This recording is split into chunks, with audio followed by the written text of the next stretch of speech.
Happy voting day. I'm taking some time to record this in some truly terrible lighting in my church to talk to you about some things that are on my mind this morning.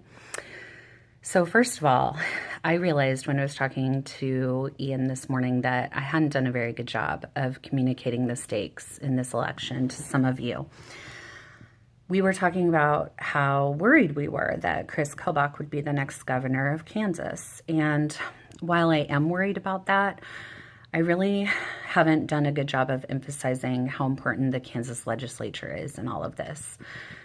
What I learned during the last 6 years of being more interested and involved in Kansas politics is that it doesn't matter as much who sits in the governor's mansion as whether or not they have the votes in the legislature to get their ideas passed. We found out that if there are enough Democrats and moderate Republicans who will stop them, that you can counteract the effects of a bad governor. That's what I learned from Brownback. And so we did that in 2016. We could do better. To get a veto-proof majority, we really needed like 5 more moderates and Democrats across the state. That's what we hope to do this year. But we have a roadblock. We have all of our moderate Republicans in Blue Valley pretty much being challenged from the far right by far-right extremists who would be a rubber stamp for Kobach. So I really wanted to emphasize that if you think we're okay and this is okay, we're not okay, guys. We don't got this. If you elect Kelly Warren to the Kansas legislature, she will not provide a significant roadblock to Kobach's agenda. So if you're serious about stopping Kobach, you need to be serious about stopping Kelly Warren and vote for Joy Costin. So the other thing I wanted to talk to you guys about is what this election represents personally to me. I've spent, as I said, a lot of time, a lot of volunteer time, becoming involved, and it's not for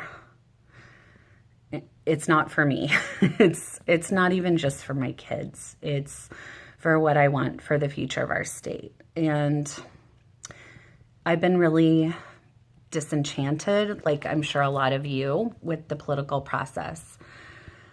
Part of what's upsetting to me is that we've been taught that if somebody goes negative, you should not respond to that, and you should be the bigger person. That's what I want to teach my kids. That's how I want to live my life. And if I'm going to be involved in politics, I have to do it in a way that I can feel good about, and that at the end of the day, I can look at myself in the mirror. And I need to be real honest with some of you, and I maybe haven't said as much because I didn't want to go low, as they say. But these ultra-conservatives who are challenging candidates from the right have decided they can't win on policy alone. And so they know if they challenge Joy Costin or Patty Markley on policy, they'll lose. And so they've decided to take the tack of attacking Stand Up Blue Valley personally. There's a blog floating around out there. It is like a Regina George Mean Girl burn book.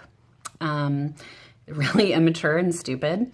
And we've been like, oh, let's not respond. Let's not give them any attention. Well, meanwhile, they're circulating this among their friends, right? Same thing with all the negative postcards using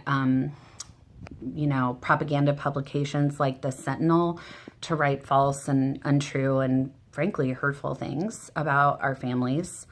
And it's really because they know that they don't have the policy ideas to win.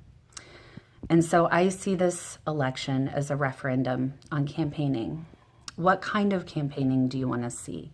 Do you want to see people talk about the ideas, the data, the research? Do you want to see people talk about our community's values and what we want moving forward? Or do you want people who will spread falsehoods, be misleading, and use personal attacks and whataboutism to try to get your vote? I've heard a lot of you say, Elizabeth, I'm so sick of politics. I hate negative postcards. I hate all these negative ads. Well, let me tell you something. If Kelly Warren wins this House race, I'm going to learn from this experience negative campaigning works, because she is ginning up all the anger and fear she can on the far right.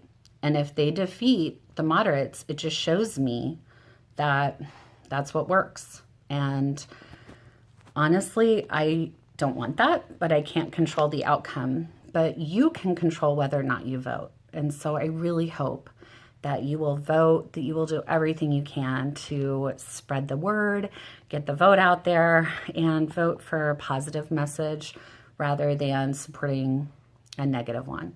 Please do it so that I don't lose all hope. Thanks.